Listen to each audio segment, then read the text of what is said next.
काषाय वस्त्रं करदण्डधारिणं कमण्डलूपद्मकरेण शङ्खं चक्रं गदाभूषितो भूषणाढ्यं श्रीपादराजं शरणं प्रपद्ये। नमो जन्मभूमी जिथे जन्म झाला, नमो आर्यभूमी जिथे वाढियेला, नमो कर्मभूमी जिथे गुप्त झाला। नमस्कार माझा सद्गुरु दत्तात्रेयाला।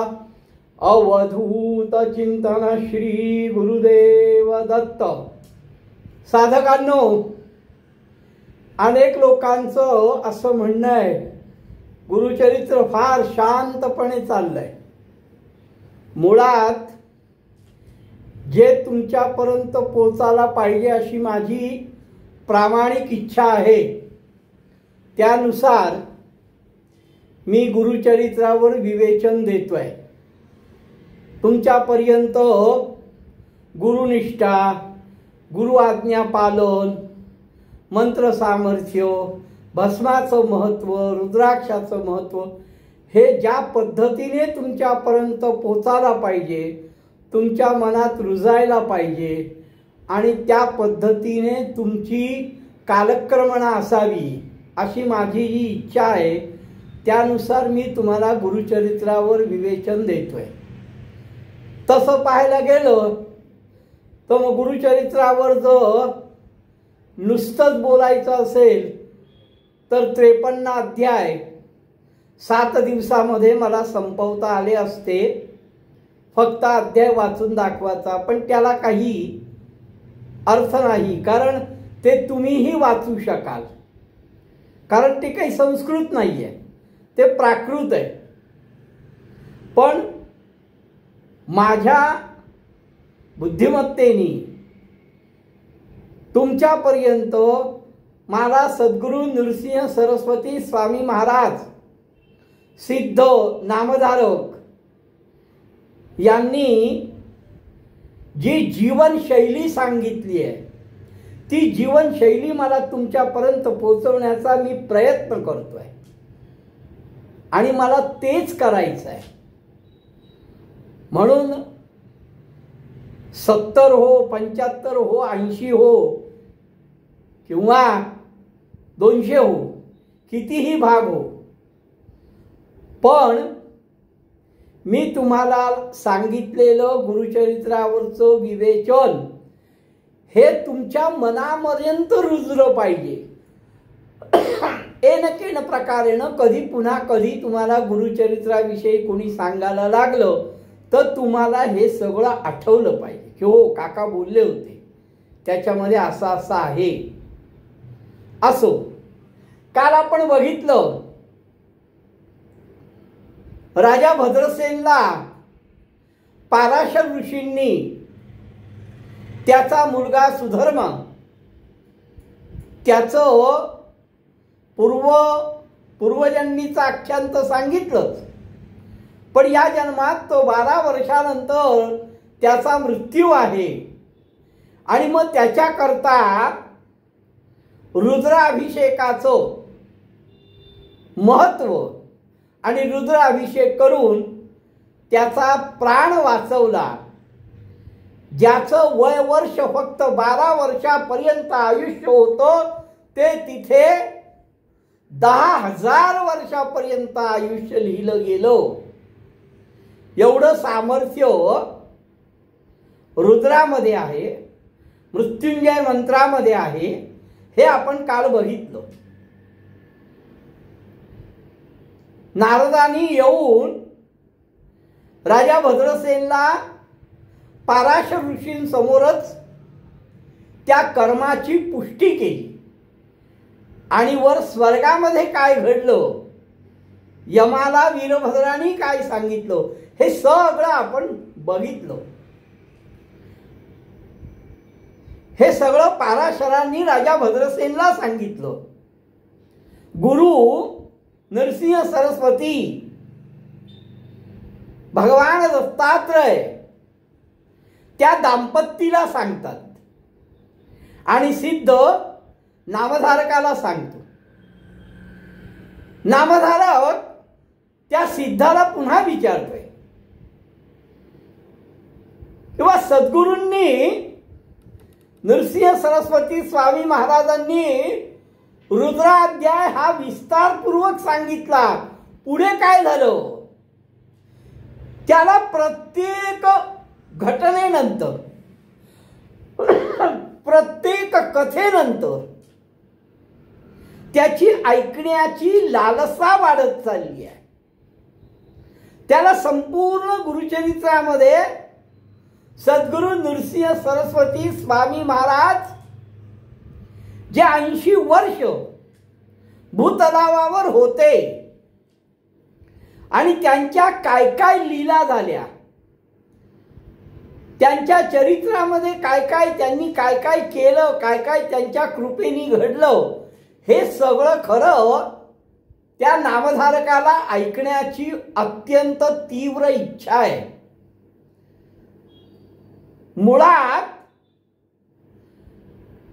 हे सगळं नृसिंह सरस्वती स्वामी महाराजांनी त्यांच्या कालखंडामध्ये हे सगळं त्यांच्या कृपादृष्टीने घडलं. तरीही गुरुतत्व की हे मी केलं, हे माझ्यामुळे झालं, असा कुठेही उल्लेख नाही. यामध्ये रुद्राध्याय, भस्म, रुद्राक्ष या प्रत्येक गोष्टीचं महत्त्व सांगितलेलं आहे. आणि म्हणूनच ही जीवनशैली ऐकण्याची अत्यंत उत्सुकता, लालसा त्या नामधारकाला आहे. तो म्हणतो, पुढे काय वर्तले विस्तारोनी सांगा मज, मन माझे वेधले गुरुचरित्र ऐकावया. मन लागलंय माझं. सिद्ध म्हणे, गुरुलाही असे शिष्य प्रिय असतात ज्यांना एखाद्या गोष्टीविषयी निशंक अशी लालसा असते. लालसा असते, पण काहींना शाशंक लालसा असते. शाशंक लालसा म्हणजे असं असेलच का, असं होईलच का, ही शाशंक लालसा आहे. आणि सद्गुरू सांगतायत, गुरुचरित्रामध्ये उल्लेख आहे, धर्मशास्त्रामध्ये, वेदांमध्ये, श्रुतींमध्ये, उपनिषदांमध्ये उल्लेख आहे. तो काय आहे? ही निशंक लालसा. बघा, लालसा दोन्ही ठिकाणी आहे. शाशंक लालसा असं होईल का, निशंक लालसा मग काय होतं पुढे, ही निशंक लालसा आहे. त्याचा मुलगा खरंच उठवला का, किंवा त्या माहूरच्या पतिव्रतेच्या नवऱ्याचं प्रेत खरंच उठवलं का, किंवा त्या पतिताने खरंच वेद म्हटले का, ही शाशंक लालसा झाली. आणि त्यांनी उठवलं, मग त्याच्या मागे काय रहस्य आहे, ही निशंक लालसा झाली. त्यामुळे नामधारकाला जी निशंक लालसा आहे त्याबद्दल सिद्धाला अत्यानंद होतो. सिद्ध म्हणतो, ऐक, पुढे आणिक एक विचित्र अशी घटना घडली. ती पतिव्रता जी आहे माहूरची, गोपीनाथाची सून, दत्ताची पत्नी, जिचा पती सद्गुरूंनी उठवला, ती तिथे बसलेली आहे. तिने राजा भद्रसेनचं सगळं ऐकलंय. ती हात जोडून म्हणते, गुरुवर्य, तुम्ही हे मला सांगितलं, हे मला समजलं, हे मला कळलं, पण आता आमच्याबद्दल बोला. तुम्ही रुद्राक्ष महात्म्यामध्ये माझा पती कसा उठला हे तुम्ही सांगितलं, रुद्राक्षाचं महत्व सांगितलं, रुद्र जपाचं महत्व सांगितलं, अभिषेकाचं महत्व सांगितलं, पटलं मला, समजलं मला. पण आता आमची पुढे गती काय? बरं, आमची चांगली गती यावी याकरता आम्ही कशा प्रकारे वागलं पाहिजे? करजोडोनी गुरुसी विनवी तसे भक्तीसी, आम्हा गती पुढे कैसी, कवणे परी असावे. कसं असावं आम्ही? काय करावं? काय वागावं? गुरु सांगतात, पण त्याच्यावर आपण दृढ असलं पाहिजे. आपल्या वागण्यामध्ये बदल नसले पाहिजे. ती सद्गुरूंना विचारते आहे की आमचं पुढचं वागणं कसं असावं, आम्हाला पुढे काय गती आहे. मग आम्हाला एखादा मंत्र द्या की ज्यानी आमचं मन स्थिर होईल. सद्गुरूंचं चरण, सद्गुरूंविषयी निष्ठा. श्री गुरु म्हणती तियेसी, गुरु मंत्र उपदेशी. सद्गुरु भक्ती वणे त्यासी, उपदेशासी देऊन. ज्याला खरोखर सद्गुरूंविषयी भक्ती आहे त्याला खरा उपदेशाची गरज आहे, त्याला उपदेश करावा. गुरुवचन ऐकून सद्गुरूंनी हे सांगितलं की गुरुमंत्र हा षटकर्णी नसावा. काही मंत्र जे आहेत ते मंत्र स्त्रियांना देऊ नये. देता उपदेश स्त्रियांसी, विघ्नासे मंत्रासी. मंत्राला विघ्न येतात. पूर्वी शुक्राचार्यांसी. बर, याला पुरावा काय की मंत्राला विघ्न येतात, काही मंत्र स्त्रियांना देऊ नये. पूर्वी शुक्राचार्यांच्या बाबतीत घडलं होतं. मंत्र षटकर्णी असू नये. गुरुनी शिष्याला सांगितल्यानंतर तो मंत्र गुरु आणि शिष्य यांच्यामध्येच राहिला पाहिजे. तो कोणाला कळता कामा नये. तो षटकर्णी झाल्यास तो निशप्रभ होतो. ऐसं ऐकता गुरुवचन. हे ज्यावेळेस तिने ऐकलं, ती म्हणते शुक्राचार्यांच्या बाबतीत झालं असं म्हणतात. तर शुक्राचार्यांच्या बाबतीत काय घडलं? त्यांनी स्त्रियांना कुठला मंत्र दिला की ज्यामुळे असं घडलं? विस्तारुनी आम्हासी. ती जी कथा आहे ती विस्तारपूर्वक आम्हाला सांगा, आमच्यावर कृपा करा. आणि ती सद्गुरु नृसिंह सरस्वतींना वंदन करून शुक्राचार्यांबाबतीत काय घडलं हे ऐकण्याकरता सावध होऊन बसली आहे. श्री गुरु सांगती तियेसी, पूर्व कथा आहे ऐसी. युद्ध देव दैत्यांशी सदैव होय अवधरा. अगं पूर्वी असं होतं, देव आणि दानव यांच्यामध्ये सदैव युद्ध होत होतं, नेहमी युद्ध होत होतं. आणि देव सैन्य रणांगणामध्ये निशब्द होत होतं, पडत होतं. दैत्य सैन्य पडेरणी, दैत्य सैन्य पण रणांगणात पडत होतो. पण शुक्र जपे संजीवनी. शुक्राकडे, शुक्राचार्यांकडे संजीवनी मंत्र होता. आणि तो मंत्र जपल्याने मृत व्यक्ती तात्काळ जिवंत होत असे.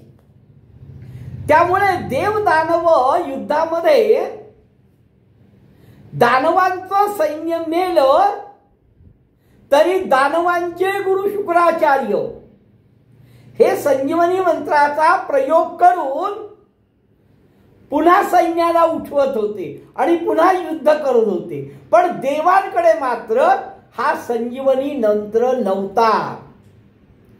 इंद्र आपल्या वज्रानी, आपल्या आयुधानी, आपल्या मंत्रानी असुरांना मारत होतं.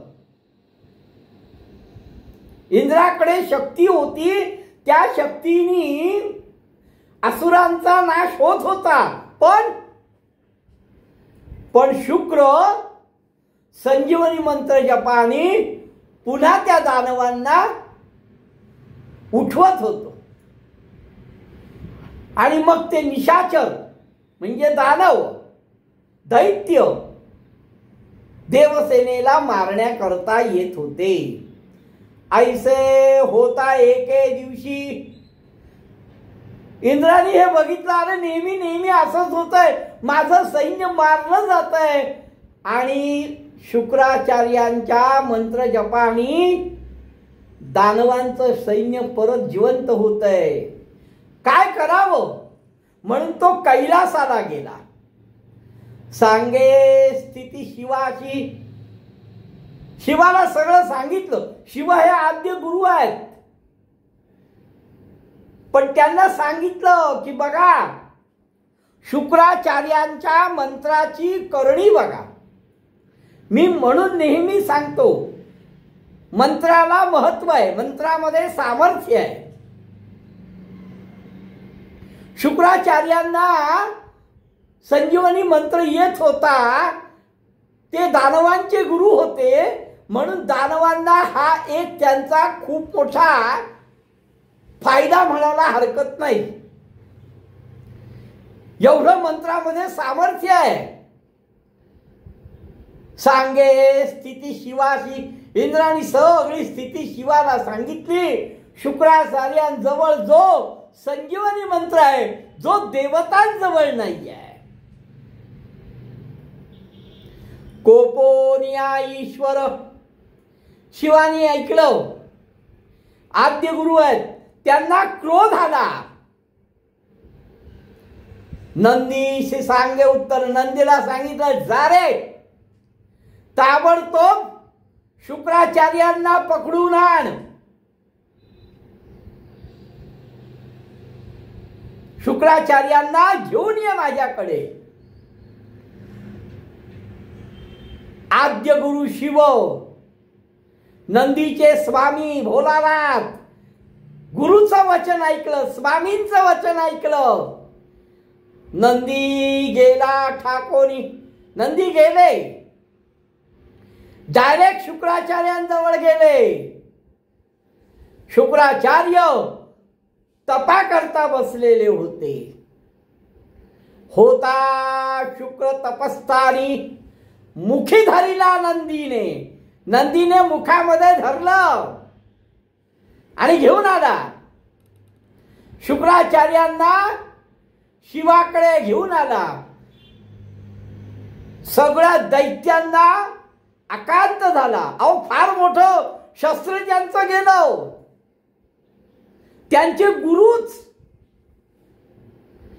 ज्यांच्यामुळे दैत्य उठत होते, ते गुरुच नंदी घेऊन गेलाय. नंदी नेत शिवापाशी आकांत वर्तला दैत्यांशी. दैत्यांमध्ये खूप आक्रोश झाला. ईश्वराने शुक्राचार्यांचं प्राशन केलं, शुक्राचार्यांनाच पिऊन टाकलं. ज्याप्रमाणे अगस्तीनी समुद्र गिळला होता, त्याप्रमाणे शिवानी शुक्राचार्यांनाच गिळून टाकलं.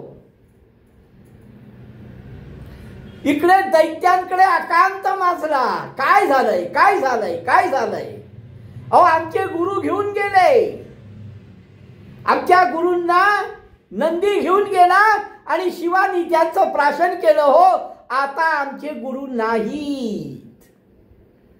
आणि संजीवनी मंत्र कोणालाही येत नाही. कसं करावं युद्ध? असा अनेक दिवस शुक्राचार्य शिवाच्या पोटामध्ये होते. पण एक दिवस शुक्राचार्य मूत्राशयाद्वारे लघवीद्वारे बाहेर पडले. शिवाला हे लक्षात आलं नाही. शिव विसरला. पूर्वी त्यांचं नाव शुक्र असं होतं. शंकराच्या उदरामध्ये त्यांचा उद्भव झाला आणि म्हणून त्यांचं नाव पडलं भार्गव. पहिले शुक्र होते, त्यानंतर त्यांचं नाव झालं भार्गव आणि पुन्हा ते संजीवनी मंत्र म्हणायला लागले. त्यांच्या एका व्यतिरिक्त कोणाकडेही संजीवनी मंत्र नव्हता. शिवाच्या पोटातनं बाहेर आल्यानंतर भार्गव नामाने ते प्रसिद्ध झाले. इंद्र पुन्हा विचार करायला लागला. ब्राह्मणांना बोलवलं. कसं काय शुक्र जिवंत झाले? आणि पुन्हा दैत्यांना हे वर मिळाल्यासारखं झालं न हो. कारण शुक्र पुन्हा जिवंत झाले भार्गव म्हणून आणि संजीवन मंत्र म्हणू लागले. पुन्हा दैत्य उठू लागलेत. याला काहीतरी आता कायमचा उपाय केला पाहिजे. कायमचा काहीतरी प्रतिबंध केला पाहिजे. त्यासी विघ्न करावे एक. त्यांनी तुम्ही सगळे पुरोहित आहात, ज्ञानवंत आहात, तपवंत आहात. आता मला याला खरोखर काहीतरी उपाय सांगा. इंद्र मनी विचारी पुरोहितांसी पाचारी कैसा शुक्र जिवंत करी. पुन्हा दैत्यजनांशी अहो पुन्हा हा कसा काय जिवंत करतोय. यासी विघ्न करावे एक.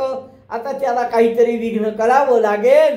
तुम्ही पुरोहित, तुम्ही विवेकयुक्त पुरोहित आहात, बुद्धिवान आहात, विचारी आहात.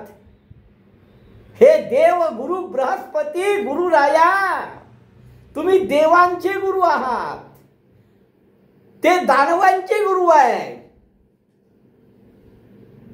काहीतरी उपाय शोधा, अन्यथा देवसेनेची प्रचंड हानी होऊ शकते आणि दैत्य सेनेची हानी होणार नाही. कारण शुक्राचार्य दैत्य सेनेला संजीवन मंत्राने उठवतायत. त्यामुळे हे गुरुवर्य, हे बृहस्पती, हे देवांचे गुरु, तुम्ही ज्ञानवंत आहात, विचारी आहात. तुम्हाला यातनं उपाय निश्चित सुचेल. काहीतरी उपाय सांगावा असं म्हणून इंद्र बृहस्पतींच्या चरणी लागलाय. पाहे पहा दैत्यांचे दैव कैसे. बघा बघा त्या दैत्यांचं नशीब कसं आहे. अहो ज्याला संजीवनी मंत्र येतो असा शुक्राचार्यांसारखा गुरु त्यांच्याकडे आहे. इंद्र हे देवता गुरु बृहस्पतींना सांगतायत की बघा बघा दैत्यांचं नशीब किती बलवत्तर आहे. त्यांचं नशीब किती श्रेष्ठ आहे की ज्यांच्याकडे शुक्राचार्यांसारखा गुरु आहे, जो दैत्यांना जिवंत करतो. आणि मग दैत्य येती युद्धासी. अहो शुक्राचार्यांसारखा गुरु ज्यांच्याकडे असणं हे त्यांचं खरोखर परम भाग्य आहे. ते दत्तांना जीव देतात, त्यांना जिवंत करतात आणि मग हेच दैत्य पुन्हा देवांच्या बरोबर युद्ध करण्याकरता येतात. बृहस्पती, गुरुदेवा, गुरुराया, काहीतरी आता तुम्ही उपाय करा. तुम्हाला येत नाहीये संजीवनी मंत्र, हे आम्हाला माहिती आहे, पण तरीही आमची काम उपेक्षा करताय तुम्ही. संजीवनी मंत्र येत नाही, दुसरा काहीतरी उपाय सांगा. अहो तुम्ही स्वतः देवगुरु आहात, काहीतरी याला उपाय करा. तैसा तू नव्या मासी, तुम्ही काही तसे नाही आहात शुक्राचार्यांसारखे. आम्हा ते उपेक्षिसी, मग आमची उपेक्षा तुम्ही करताय का करताय? तुम्ही देवगुरु आहात, काहीतरी याला ठोस उपाय करा हो, नाहीतर देव सैन्याचा लय होईल. तुम्ही सगळ्या देवांना पूज्य आहात. आता सद्गुरु देवगुरु बृहस्पतींची इंद्र स्तुती करतोय, जेणेकरून इंद्राला याच्यातनं मार्ग पाहिजे. तू पूज्य सकळ देवांसी. अहो तुम्ही सर्व देवतांना पूज्य आहात हो, आम्हाला हे मान्य आहे. जरी आम्हा कृपा करसी, जर खरोखर तुमची आमच्यावर कृपा असेल, तुम्ही कृपा करणार असाल,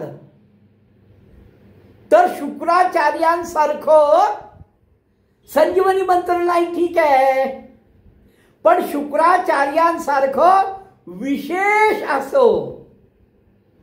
तुमच्याकडे काय आहे? तुम्ही शुक्राचार्यांसारखे नाहीत, तुम्ही पूज्य आहात सर्व देवांना. जर आमच्यावर कृपा करणार असाल तर आम्हाला यातनं काहीतरी मार्ग काढा. हे देवगुरु बृहस्पती यांना उद्देशून देवराज इंद्र म्हणतायत, ऐसे नाना परिदेखा. असं नाना प्रकारे इंद्र अमरनायक, जो देवांचा राजा आहे, तो बृहस्पतींची पूजा करून बृहस्पतींना हे सगळं निवेदन करतोय. बृहस्पतींची पूजा झाली, हे त्यांना सगळं निवेदन केलं, बृहस्पतींना आनंद झाला. गुरु म्हणे इंद्रासी. बृहस्पतींनी हे सगळं ऐकून घेतलं की खरोखर शुक्राचार्यांकडे संजीवनी मंत्राची विद्या आहे, त्यामुळे ते दानवांना उठवतात आणि देवता युद्ध, देवतांचा संहार होतोय, देवगणांचा संहार होतोय, देव सैन्य धारातीर्थी पडतंय. याला काहीतरी उपाय करायला पाहिजे. श्री गुरु म्हणे इंद्रासी, तुझं म्हणणं पटतंय, याला काहीतरी उपाय करायला पाहिजे. मग याला उपाय काय? यासी एक तू उपायासी. याला एकच उपाय. काय? तर जो शुक्राचार्यांकडे संजीवनी मंत्र आहे, हे मंत्रावर आहे सगळं. मी अनेक वेळा सांगितलं, ही सृष्टी मंत्रावर चालते. मंत्रामध्ये सामर्थ्य आहे, व्यक्तीमध्ये सामर्थ्य नाही. शुक्राचार्यांकडे जो मंत्र आहे तो षटकर्णी करावा. आता सध्या फक्त शुक्राचार्यांकडे मंत्र आहे. तो मंत्र कोणाला तरी देताना कोणीतरी ऐकावा, म्हणजे तो षटकर्णी होईल. आणि मग एकदा का तो मंत्र षटकर्णी झाला की लक्षात ठेव, शुक्राचार्यांचं सामर्थ्य संपलं. गुरु म्हणे इंद्रासी यासी एक तू उपायासी षटकर्णी मंत्रासी. षटकर्णी करावे मंत्रासी. सामर्थ्य राहील शुक्रांचे. शुक्रांचं सामर्थ्य जिथल्या तिथे राहील, काहीही उपयोग होणार नाही तो जो मंत्र षटकर्णी केला तर. मग याकरता काय उपाय करावा? शुक्राचार्यांचा मंत्र षटकर्णी होण्याकरता इंद्र देवता आणि बृहस्पती काय करतात? तो मंत्र षटकर्णी होतो का? आणि शुक्राचार्यांचा मंत्र निष्प्रभ होतो का? काय होतो हे सगळं आपण उद्या बघू. अवधूत चिंतन श्री गुरुदेव दत्त.